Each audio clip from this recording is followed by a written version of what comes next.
ಎಲ್ಲರಿಗೂ ನಮಸ್ಕಾರ. ನಾನು ಡಾಕ್ಟರ್ ವೆಂಕಟರಮಣ ಹೆಗಡೆ, ವೇದ ಆರೋಗ್ಯ ಕೇಂದ್ರ, ನಿಸರ್ಗ ಮನೆ, ಶಿರಸಿ. ತಮಗೆಲ್ಲರಿಗೂ ನಮ್ಮ ಕಾರ್ಯಕ್ರಮಕ್ಕೆ ಆಧಾರದ ಸ್ವಾಗತ. ಆತ್ಮೀಯ ವೀಕ್ಷಕರೇ, ಇವತ್ತಿನ ಸಂಚಿಕೆಯಲ್ಲಿ ನಾವು ಅತ್ಯಂತ ಸಿಂಪಲ್ ಆಗಿರುವಂಥ ಒಂದು ಚಿಕಿತ್ಸೆ ಬಗ್ಗೆ, ಹಾಟ್ ವಾಟರ್ ಬ್ಯಾಗ್ ಹಾಗೂ ಐಸ್ ಕೋಲ್ಡ್ ಬ್ಯಾಗನ್ನು ಉಪಯೋಗಿಸುವಂಥ ಒಂದು ಉಪಾಯದ ಬಗ್ಗೆ ತಿಳ್ಕೊಳ್ಳಿಕ್ಕೆ ಹೊರಟಿದ್ದೇವೆ.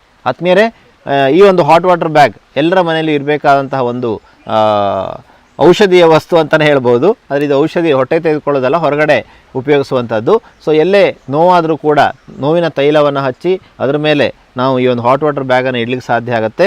ಹಾಟ್ ವಾಟರ್ ಬ್ಯಾಗನ್ನು ತುಂಬಿಸುವ ವಿಧಾನ ಹೇಗೆ ಅಂದರೆ, ಇದರ ಮುಕ್ಕಾಲು ಭಾಗ ಬಿಸಿನೀರನ್ನು ತುಂಬಿಸಬೇಕು, ಕಾಲು ಭಾಗ ಖಾಲಿ ಇರುತ್ತೆ, ಅದು ಗಾಳಿಯನ್ನು ತೆಗಿಬೇಕು, ನಂತರ ಮುಚ್ಚಳವನ್ನು ಹಾಕಬೇಕು, ಆಗ ಅದು ಫ್ಲೆಕ್ಸಿಬಲ್ ಆಗುತ್ತೆ. ಸೊ ಹಾಟ್ ವಾಟರ್ ರೆಡಿ ಆಯಿತು. ಐಸ್ ಬ್ಯಾಗ್, ಸೊ ನಮ್ಮ ಫ್ರೀಝರಲ್ಲಿ ಐಸ್ ಕ್ಯೂಬ್ಗಳಿರುತ್ತೆ. ಆ ಒಂದು ಐಸ್ ಕ್ಯೂಬನ್ನು ಈ ಥರದ್ದು ಐಸ್ ಬ್ಯಾಗಲ್ಲಿ, ಐಸ್ ಬ್ಯಾಗ್ ಅಂದರೆ ನಿಮಗೆ ಮೆಡಿಕಲ್ ಶಾಪಲ್ಲಿ ಸಿಗುತ್ತೆ, ಐಸ್ ಕ್ಯೂಬನ್ನು ಫುಲ್ ತುಂಬಿಸ್ಬೇಕು. ತುಂಬಿಸಿ ಇದನ್ನು ಮುಚ್ಚಳ ಹಾಕಬೇಕು. So ice bag ready. So ಇದು ಯಾಕೆ ಹಾಟ್ ಆ್ಯಂಡ್ ಐಸ್ ಬ್ಯಾಗ್? ಈಗ ಎಲ್ಲೋ ಬಿದ್ದೋದ್ವಿ. ಸೊ ಬಿದ್ದೋದಾಗ ಸಡನ್ನಾಗಿ ಸ್ವೆಲ್ಲಿಂಗ್ ಆಯಿತು. ಸೊ ಎಲ್ಲೋ ನಮಗೆ ಬಾಗಿಲು ಅಥವಾ ಬಾಗಿಲ ಎಲ್ಲೋ ತಾಕ್ತು, ಆಗ ಬಡ್ದಾಗ ಅಲ್ಲಿ ಸ್ವೆಲ್ಲಿಂಗ್ ಬರುತ್ತೆ. ಆ ಸ್ವೆಲ್ಲಿಂಗ್ ಆದಾಗ ಐಸ್ ಮಸಾಜ್ ಮಾಡಬೇಕು, ಅಥವಾ ಈ ಥರ ಐಸ್ ಬ್ಯಾಗಲ್ಲಿ ಐಸ್ ತುಂಬಿಸಿ ಅದರ ಮೇಲೆ ಇಟ್ಕೋಬೇಕು.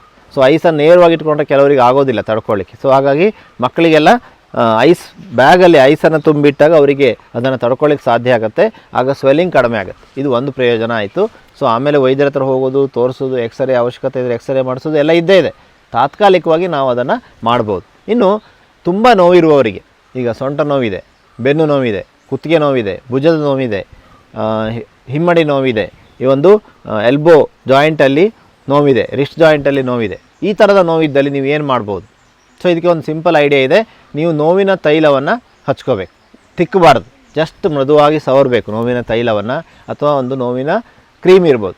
ಅದು ಹಚ್ಚಾದಮೇಲೆ, ತುಂಬ ಉರಿಯುವ ಕ್ರೀಮ್ ಆದರೆ ಬಿಸಿನೀರು ಶಾಖ ಕೊಟ್ಟರೆ ಮತ್ತೆ ಉರಿಯಾಗುತ್ತೆ. ನಾರ್ಮಲ್ ಉರಿಯದೇ ಇರುವಂಥ ಕ್ರೀಮನ್ನು ಹಚ್ಕೋಬೇಕು. ಹಚ್ಚಾದಮೇಲೆ ಮುಕ್ಕಾಲು ಭಾಗ ಹಾಟ್ ವಾಟರ್ ಬ್ಯಾಗ್ ರೆಡಿ ಮಾಡ್ಕೊಂಡ್ರೆ, ನಾನು ಹೇಳಿದೆ ಹಾಟ್ ವಾಟರ್ ಬ್ಯಾಗ್ ಮಾಡೋದು ಹೇಗೆ ಅಂತ. ಐಸ್ ಬ್ಯಾಗಲ್ಲಿ ಐಸನ್ನು ರೆಡಿ ಮಾಡ್ಕೊಳ್ಬೇಕು. ಐಸ್ ಬ್ಯಾಗನ್ನು, ಹಾಟ್ ವಾಟರ್ ಬ್ಯಾಗನ್ನು 3 ನಿಮಿಷ, ಮತ್ತೊಬ್ಬರು ಹೆಲ್ಪ್ ಮಾಡಬೇಕು. ಐಸ್ ಬ್ಯಾಗನ್ನು 1 ನಿಮಿಷ, ಮತ್ತು ಹಾಟ್ ವಾಟರ್ ಬ್ಯಾಗ್ 3 ನಿಮಿಷ, ಐಸ್ ಬ್ಯಾಗ್ 1 ನಿಮಿಷ, ಮತ್ತು ಹಾಟ್ ವಾಟರ್ ಬ್ಯಾಗ್ 3 ನಿಮಿಷ, ಐಸ್ ಬ್ಯಾಗ್ 1 ನಿಮಿಷ. ಹೀಗೆ 3 ಸಲ ಮಾಡಿದ್ರೆ ನೋಡಿ, ಹಾಟ್ ವಾಟರ್ ಬ್ಯಾಗು ಅಲ್ಲಿ ವ್ಯಾಸೋ ಡೈಲಟೇಷನ್ ಉಂಟು ಮಾಡುತ್ತೆ, ರಕ್ತ ಸಂಚಾರ ಅಧಿಕ ಆಗಲಿಕ್ಕೆ ಸಹಾಯ ಮಾಡುತ್ತೆ.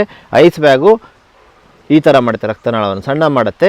ಸೊ ಹೀಗೆ ಆಗೋದ್ರಿಂದಾಗಿ ವ್ಯಾಸೋ ಡೈಲಟೇಷನ್ ಹಾಗೆ ಈ ಒಂದು ಮೂಮೆಂಟ್ ಆಗೋದ್ರಿಂದಾಗಿ ಇಮ್ಮಿಡಿಯೇಟಾಗಿ ಅಲ್ಲಿ ರಕ್ತ ಸಂಚಾರ ಡಬಲ್ ಆಗಲಿಕ್ಕೆ ಅನುಕೂಲ ಆಗುತ್ತೆ, ಬೇಗನೆ ನಮಗೆ ನೋವು ಕಡಿಮೆ ಆಗಲಿಕ್ಕೆ ಹೆಲ್ಪ್ ಆಗುತ್ತೆ. ಸೊ ಹಾಗಾಗಿ ದಯಮಾಡಿ ತಾವು ಈ ಒಂದು ಉಪಾಯವನ್ನು ಮಾಡ್ಬೋದು ಅನ್ನುವಂಥ ಒಂದು ಸರಳ ಉಪಾಯವನ್ನು ತಮಗೆ ತಿಳಿಸ್ಕೊಡ್ತಾ, ಆದ್ಮೇಲೆ ಇದು ಎರಡೂ ಕೂಡ ಐಸ್ ಬ್ಯಾಗ್ ಹಾಗೂ ಹಾಟ್ ವಾಟರ್ ಬ್ಯಾಗ್ ಮನೆಯಲ್ಲಿ ಇರುವಂಥ ಈ ಒಂದು ವಸ್ತುಗಳನ್ನು ಉಪಯೋಗಿಸಿ ನಾವು ಪ್ರಯೋಜನವನ್ನು ಪಡ್ಕೊಳ್ಳೋಣ ಅನ್ನುವಂಥ ಒಂದು ವಿನಂತಿಯನ್ನು ಮಾಡ್ತಾ, ತಮಗೆಲ್ಲರಿಗೂ ನಮಸ್ಕಾರ.